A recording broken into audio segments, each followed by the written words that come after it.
क्या दिल्ली चुनाव भी धांधली का शिकार हो जाएगा? दिल्ली चुनाव में अगर कुछ गड़बड़ी हुई तो उस गड़बड़ी को दबाने का इंतजाम क्या अभी से शुरू हो चुका है? जिस तरह से टीवी चैनलों के एग्जिट पोल सामने आए हैं, वो क्या इशारा कर रहे हैं? चुनाव आयोग पर तो पहले से ही सवाल उठ रहे हैं कि उसकी तरफ से तो विपक्ष की हर शिकायत को खारिज कर दिया जाएगा, वो विपक्ष के किसी भी सवाल का जवाब नहीं देगा। लेकिन क्या चुनाव आयोग सुप्रीम कोर्ट के सवालों का भी जवाब नहीं देगा? दिल्ली चुनाव में इस बार चुनाव आयोग चौतरफा घिर गया है। ईवीएम में धांधली का मुद्दा पहले ही छाया हुआ है। चुनाव आयुक्त की नियुक्ति के मामले पर भी विपक्ष हमलावर है और अब चुनाव आयोग से जुड़ा एक और मामला सुप्रीम कोर्ट पहुंच गया है, जिसके बाद से चुनाव आयोग और केंद्र की मोदी सरकार दोनों ही टेंशन में। क्योंकि ऐसा भी कहा जाता है कि चुनाव आयोग मोदी सरकार के लिए काम करता है और चुनाव आयोग जब भी फंसता है तो मोदी सरकार सामने आ जाती है। तो इधर दिल्ली में मतदान हुआ, उधर चुनाव आयोग के खिलाफ एक नई याचिका सुप्रीम कोर्ट में लगा दी गई। तो क्या है याचिकाकर्ता की मांग? कैसे दिन पर दिन बढ़ती जा रही है चुनाव आयोग की मुश्किलें और क्यों विश्वास खोता जा रहा है चुनाव आयोग? इन्हीं सवालों पर हम करेंगे अपनी स्पेशल रिपोर्ट में चर्चा। नमस्कार, मैं हूं अंशिता। विपक्ष लगातार चुनाव आयोग पर चुनाव में धांधली करने और हेरफेर करने का आरोप लगाता है। बीजेपी की मदद करने के आरोप भी लगते हैं। हरियाणा और महाराष्ट्र में अभी विधानसभा चुनाव हुए हैं और उनके जो नतीजे आए हैं उसको लेकर भी विपक्ष यही आरोप लगाता है कि चुनावों में धांधली हुई, इसीलिए जो नतीजे आए हैं वो मशीनरी के नतीजे हैं, वो जनादेश नहीं है। यानी बीजेपी जो जीती है वो चुनाव आयोग के सहारे से जीती और ये पहला चुनाव नहीं है जब ये ऐसे आरोप लगे। इससे पहले भी कई बार विपक्ष इस तरह के आरोप लगाता रहा है। यहां तक कि मल्लिकार्जुन खड़गे ने तो ये कहा था कि उपचुनाव तक बीजेपी अपने दम पर नहीं जीत सकती, वो तो चुनाव आयोग की मदद के वजह से वो हर चुनाव में जीत जाती है। चुनाव आयोग पर ईवीएम में ही नहीं, वोटिंग लिस्ट में धांधली के भी आरोप लगते रहे हैं। पूरे दिल्ली चुनाव के दौरान आम आदमी पार्टी की तरफ से ये आरोप लगाए गए। कई बार चुनाव आयोग से मुलाकात भी की गई। ये भी आरोप लगाए गए कि कहीं ना कहीं चुनाव में धांधली की तैयारियां शुरू हो गई हैं। इसके अलावा अभी संजय सिंह जो सांसद है आम आदमी पार्टी से, उनका भी बयान आया है कि आम आदमी पार्टी के विधायकों को, उनके नेताओं को खरीदने के लिए 15-15 करोड़ बीजेपी की तरफ से ऑफर किए गए।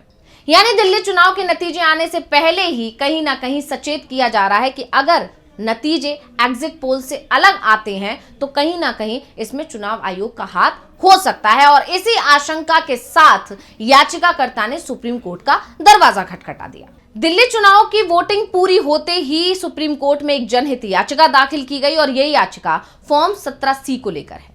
इसमें कोर्ट से, यानी कि याचिका में कोर्ट से चुनाव आयोग को आदेश देने की मांग की गई है कि वोटिंग के बाद के जो आंकड़े हैं उसे पब्लिक डोमेन पर अपलोड किया जाए। इस याचिका में कहा गया है कि चुनाव आयोग की तरफ से फॉर्म 17C की जानकारी पब्लिक ना करना चुनावी प्रक्रिया में जनता के विश्वास को कम करता है और यह जानकारी सार्वजनिक ना करना RTI यानी राइट टू इंफॉर्मेशन कानून का भी उल्लंघन है।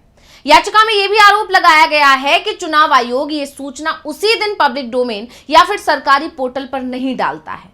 कुछ घंटों का समय लिया जाता है और उसके बाद ये जानकारी पोर्टल पर डाली जाती है। याचिका में यह भी कहा गया आगे कि चुनाव आयोग के जिस तरह वोटिंग के आंकड़े पब्लिश होते हैं उनमें अप्रत्याशित अंतर होता है और ऐसा विधानसभा चुनाव हो, लोकसभा चुनाव हो, दोनों ही चुनावों की वोटिंग के बाद देखा गया है। तो अब आपको बताते हैं कि आखिर चुनाव से जुड़ा जो ये फॉर्म है क्यों सबसे ज्यादा सवालों में घिरा हुआ है। खासकर महाराष्ट्र चुनाव के नतीजे आने के बाद ये चर्चा ज्यादा जोर पकड़ रही है।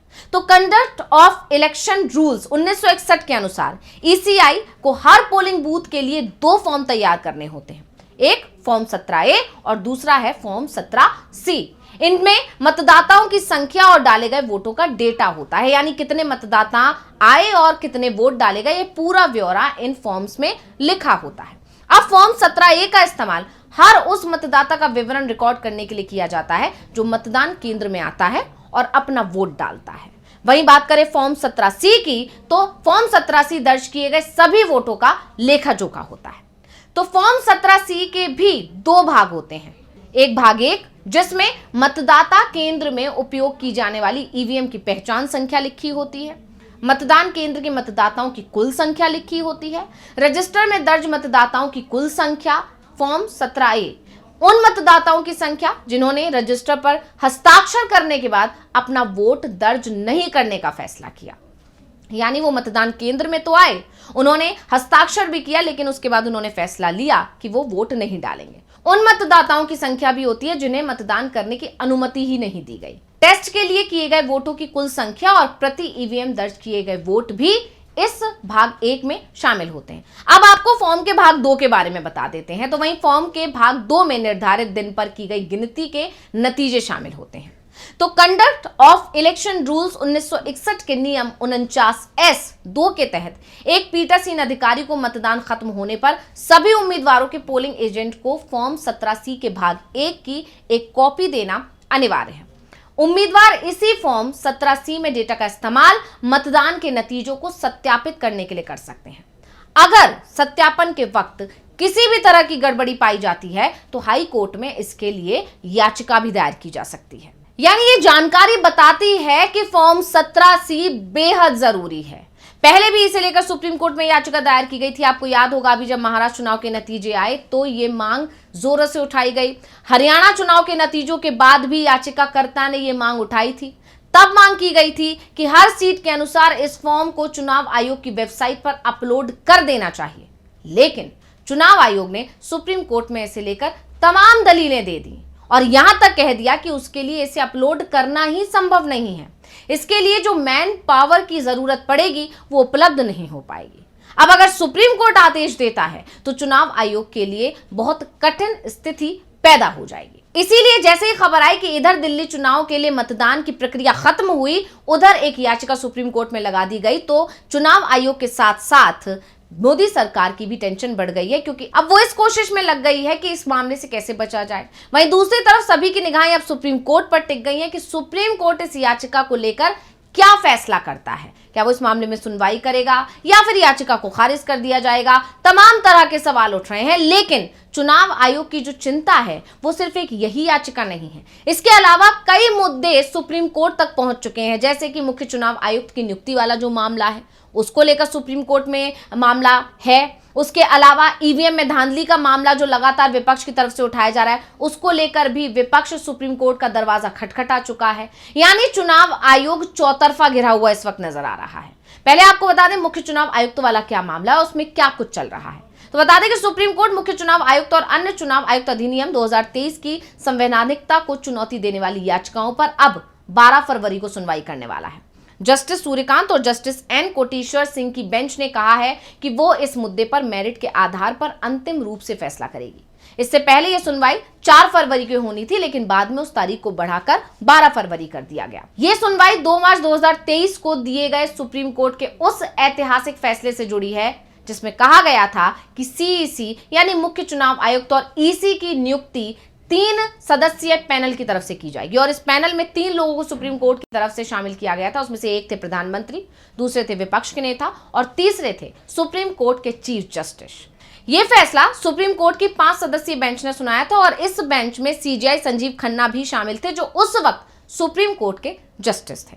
हालांकि 21 दिसंबर 2023 को सरकार सामने आ गई और सरकार ने एक नया विधेयक पारित किया जिसमें चीफ जस्टिस को ही पैनल से हटा दिया गया और उनकी जगह प्रधानमंत्री की तरफ से चुने गए एक केंद्रीय मंत्री को शामिल किए जाने का निर्णय लिया गया और इस तरह से इस पैनल में बहुमत हुआ सरकार के पक्ष में। तो केंद्र सरकार के इसी फैसले के खिलाफ अब सुप्रीम कोर्ट में कांग्रेस के कार्यकर्ता हैं जया ठाकुर, उन्होंने एक नई याचिका दायर की और इस विवाद के बावजूद केंद्र ने मार्च 2024 में ज्ञानेश कुमार और सुखवीर सिंह संधू को इलेक्शन कमिश्नर नियुक्त किया था। 3 फरवरी की सुनवाई में जस्टिस सूर्यकांत और जस्टिस एन कोटेश्वर सिंह की बेंच ने कहा कि वो इस मुद्दे पर मेरिट के आधार पर और अंतिम रूप से फैसला करेगी और अब ये मामला 12 फरवरी को सुनने जा रहा है और तब साफ हो जाएगा कि सुप्रीम कोर्ट इस पर क्या रवैया अपनाता है। लेकिन फिलहाल सुप्रीम कोर्ट में जिस तरह से चुनाव आयोग के खिलाफ एक के बाद एक कई मामले पहुंच रहे हैं, उसने चुनाव आयोग और मोदी सरकार की धड़कनें बढ़ा दी हैं, क्योंकि चुनाव आयोग और मोदी सरकार को लग रहा है कि जिस तरह से एक के बाद एक मामले चुनाव आयोग के खिलाफ पहुंच रहे हैं सुप्रीम कोर्ट में, इसके बाद कहीं ऐसा ना हो कि सुप्रीम कोर्ट कोई बड़ा फैसला या फिर कोई बड़ा एक्शन चुनाव आयोग के खिलाफ लेने के लिए आदेश कर दे। तो रिपोर्ट आपको कैसी लगी हमें कमेंट करके अपनी राय जरूर दीजिएगा। इसी के साथ मुझे दीजिए इजाजत। देखते रहिए डीवी लाइव। नमस्कार।